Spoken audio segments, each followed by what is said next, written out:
Let me take a brief time out just to thank you again for tuning in to Testosterone Fantasy Sports. Jeff being a normal dumbass, as he is wont to do, trying to clip something on my ear during this bit. But we won't let him get away with that. What a clown. What a punk and what a poser. I am a bit of a clown. I mean, they voted me class clown in high school. I couldn't keep my mouth shut. So it's good that I'm on TV, man. Yeah, I mean, in that last segment, I tossed it to you, and you just kept on talking and talking. And Wildcat formation. I like the Wildcat formation. You definitely have the personality for TV, man. And I honestly, I wouldn't rather be anywhere than right now. And I'll tell you, man, I wouldn't want to do this show with anybody else, dude. It's my best friend, man. It's the way it's supposed to be, and we hope that you enjoy it because, guys out there, it is a total labor of love. If you haven't been onto the website at testosteronesports.com, you got to go check it out. I mean, you'll be amazed that two guys that hold down full-time jobs, that have families, that really have a whole list of other responsibilities pulled in so many different directions, are willing to do all of that for not a damn dime on a weekly basis, man. We don't make any money off this. I know. It's something that we love to do ever since we started it 5 years ago. We kind of caught that fire right away, and it's been a long 5 years. We've had some bumps and bruises along the way. We've made some very funny bloopers as we've gone on, and you can catch some of that stuff on the web-only segment. Here we've got another one from back in the day when we were on the Sports Fan movie. So make sure to always come onto our site. We really appreciate it. We are having our best year ever traffic-wise, so we'd like to thank everybody out there for being a part of the TFS team. Yeah, absolutely. And don't forget about the Fat Chat, testosteronesports.com. As soon as the show is over, we want to help you with your matchup-related questions. And you can also check out the Sports Fan video, as Jeff was talking about. We were on Spike TV a couple years ago. We thought we were about to be famous, baby, but we weren't. We digressed. So, yeah, exactly. Now, the next game we're going to talk about is the Indianapolis Colts traveling to Green Bay to face off with the Packers. Now, the Packers started 2-0. Since that time, they've taken a step backwards. They're only 1-3 over their last 1-3 over their last 4 games. And they're playing against a Colts team, Jeff, that's really starting to heat up now. Well, and the Colts, they've had some adversity right away in the season, but they were able to continue winning through that. Almost got beat by us, came back and won. Almost got beat at Houston, but they came back and won that one too. So when you see a team do that, it builds their strength on a cohesive level. And I think that here in this game, it's going to be a great one at Lambeau Field. But, Jesse, I tend to think that Indy's got the stones to win this game. Well, Indy got it going in a major way last week. I mean, Marvin Harrison had been really hit and miss so far. He got 2 touchdowns in that game, including a long one where he really started to look a little bit like the old Marvin Harrison. I don't think he's going to come out and put up 170 yards and 3 touchdowns like he used to be able to do. But I do think fantasy owners can start him here in this game. I mean, the Pack have allowed 9 passing touchdowns on the season.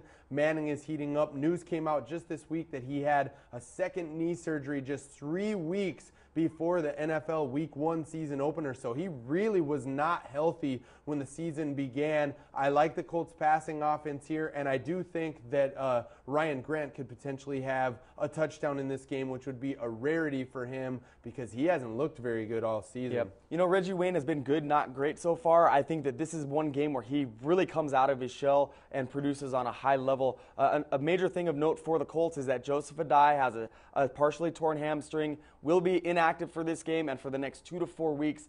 I'm guessing closer to 4 weeks. We've been telling you that he's one of the most injury-prone backs in the NFL, and he proved us right early in last week's game, killing every fantasy owner who has him. So you got to reserve him. It's going to be Dominic Rhodes and Kenton Keith to carry the load, but the only starter, if you need to, is Dominic Rhodes. Yeah, I think Dominic Rhodes is a guy that fantasy owners should be getting on their waiver wire right now. I mean, Dominic Rhodes, let's not forget, he ran for 1,000 yards before on this club, and they brought him back into the fold just because this was a distinct possibility. I got to give you kudos, man. You've been telling people out there to trade Joseph Adai. If they listened to your advice, which they should have, they would have gotten out of Joseph Adai before this Grizzly for a good injury value. And gotten a good value for him. Now his value takes a significant hit because I worry that even once he comes back, Rhodes may have solidified himself as a part of the offense, and maybe the lion's share of the carries won't be specifically going to Adai only at that time. Sure. But, Rodgers fans, Packers fans out there, you got to like Aaron Rodgers. I think you can start him here. Matt Schaub. Yeah. Matt Schaub did not play in the game a couple weeks back. It was Sage Rosenfels when Indy squared off with Houston. And Sage Rosenfels put up decent numbers against Indy. So if a backup QB can put up good numbers against Indy, a starting QB can too. And, Donald Driver is playable, as is Greg Jennings, who leads the league in passing reception yardage at this point. So the Giants got housed on Monday night by the Cleveland Browns. What the hell was going on with that? Up, man? That was insane. Now San Francisco travels to the Giants. Are we in for another what the hell moment here? What's going on? I don't with the think Giants? so. I think the Giants are getting berated all week by Tom Coughlin, who's not like a teddy bear. No, he's more like a drill sergeant. 3 INTs. He is a by military Eli. guy, and I think that the Giants are going to crush here in this game. It's going to be a murderation like that, unlike which we've never seen before. The Niners are going down. I don't like Gore in this game. They don't really have any other offensive weapons as it is that you can trust. And the Giants, they should all pop. Plax, the Kraken, and Eli. Absolutely. I mean, I'm a Brandon Jacobs guy. People that watch this show regularly know I like Brandon Jacobs. I wish Tom Coughlin would give him the lion's share of the carries. Just roll him out. Let him get 20, 25 carries in a game. He'd be good for it. But they continue to bring in Derek Ward, spelling him when they go out of the shotgun formation. It just keeps his fantasy value just down enough, unless the matchup is juicy and fat like it was 2 weeks ago when he rolled for $140 and 2. I think that kind of a game could be coming again for Jacobs in this matchup. This matchup is definitely juicy and hella fat, bro. San Fran has allowed a league-high 167 points, so I think Toomer is startable, Burris a must-play, and Eli should get back on track. I'm going to disagree with you about Amani Toomer. What we're seeing is Eli Manning going a lot more to Steve Smith, the product that they got from USC a couple years ago. He's starting to really come into his own as the number 2 wide receiver. You want to take a look for him on your waiver wire, because in the next few weeks, I think that's a trend that continues.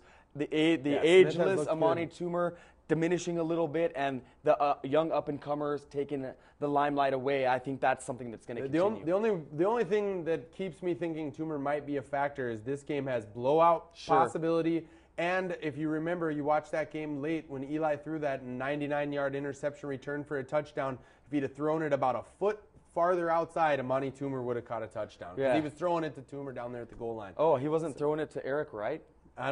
Because Eric Wright caught it. He led Eric Wright perfectly. I mean, it was a great completion.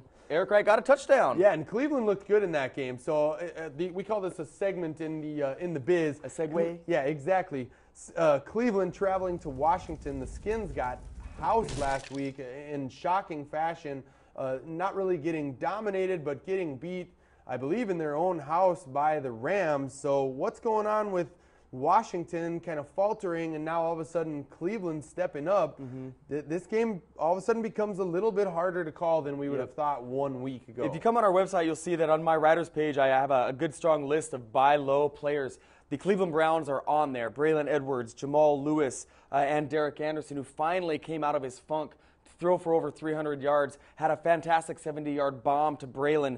And while I think that the passing game could be good, I don't think they'll get the victory in this game. And the reason is because Washington is coming off of that tough loss on the road to St. Louis. Right. So now they come back to the friendly confines of FedEx Field. They face a very poor secondary in Cleveland, and I think they get it rolling here. I like Portis. He's a must-play each week. Yep. And Santana Moss. Yeah, I agree too. Portis is the #1 back in the NFL right now for yards. I mean, leads the league in rushing. So we told you at the beginning of the season that Portis was a top 5 back. He's playing like the #1 or #2 fantasy back. You got to roll him out here against Cleveland.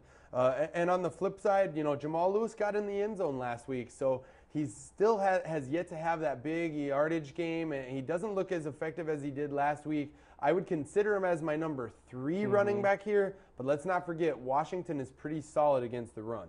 Yeah, they're going to get it going, and I think it's going to be tough. Cleveland has all the makings of a crash back to earth type situation. Right. But Washington, their secondary, without Jason Taylor anymore, or I'm sorry, not Jason Taylor, but Sean Taylor, that was a big loss for them last year, and it's going to take them some time to get back to that talent level. So continue to view them as a good passing option when your players face their defense. Well, the Patriots were embarrassed on national television last week on Sunday night. Will they get embarrassed this week when they welcome the Denver Broncos on Monday night? Denver traveling to New England, and Jeff, it's obviously obvious to everyone who watches this squad. It's completely obvious. You can't not see it. They suck without Tom Brady, man. They suck. Yeah, Matt Castle, not good. I'm kind of chagrined that they didn't bring in a veteran quarterback. They could have had Damon Heward for, I'm sure, like a 6th-round pick had they wanted him. But Bill Belichick showing a little bit of stubbornness, in my opinion. Absolutely. It is nice for them that they do get to play this game at home. They're coming off a tough loss where they traveled all the way across the country, and Denver's the worst passing defense in the league. So start Randy Moss and Wes Welker. They're going to be good. No running back can you start because you don't know what's going to happen. Right. Lawrence Maroney didn't even suit in the last game. Right, yeah, insane. Now, on the flip side, Denver's running game, we talked about Andre Hall last week. We told you not to start him. We're right because Michael Pittman was the guy they went with. And you just can't know on Denver's run game. You want to start Cutler here and you want to start Marshall. That's it. That's it. That's it. Well, we hope you've enjoyed the show. It's been a hell of a good time. We do it every single week on Saturday night at the same time, 9:30, and we do the Fat Chat right after it gets over. We welcome you to come on to the Fat Chat, testosteronesports.com. It's Jeff and Jesse doing the thing we love to do. Come and we do on. it every week because if you want to win, You must tune in. to Testosterone Fantasy Sports. We'll see you next week.